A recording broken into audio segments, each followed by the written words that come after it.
Encore quelques foulées avant la première épreuve. Dès vendredi et jusqu'à dimanche, 240 cavaliers vont se mesurer ici, au centre équestre de Vittel.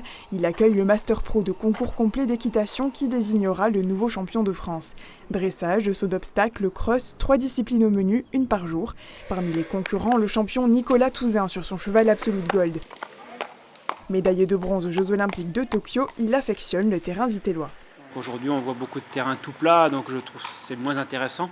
Et c'est vrai que pour mettre en valeur les chevaux qui galopent et puis même par rapport au niveau des cavaliers et tout, le vallonnement c'est une difficulté en plus par rapport à l'équilibre de son cheval, par rapport à la vitesse qu'on peut prendre dans les montées. Enfin voilà, il y a beaucoup plus de choses à gérer et je trouve que ça rend l'épreuve de cross beaucoup plus intéressante.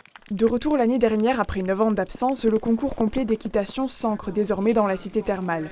Les installations du centre de préparation olympique sont depuis peu labellisées pour les JO de Paris 2024, de quoi assouvir les ambitions de l'équipe de France et de la ville. On nous met à disposition beaucoup de moyens de façon à satisfaire toutes les exigences que demande cette discipline.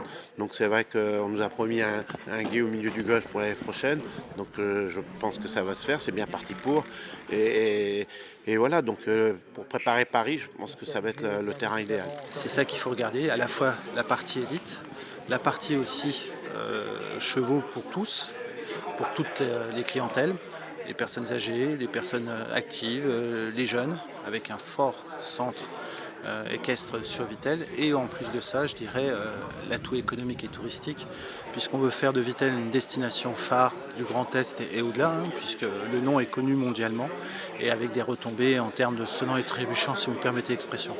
Des retombées économiques estimées à près de 800 000 € pour Vittel et ses alentours. La compétition a attiré l'an dernier plus de 8 000 personnes dans une période encore marquée par la crise du Covid. Ce week-end, la vigilance sera surtout portée sur la chaleur. Les épreuves commenceront plus tôt que prévu à 8 h du matin et s'étaleront jusqu'en début d'après-midi.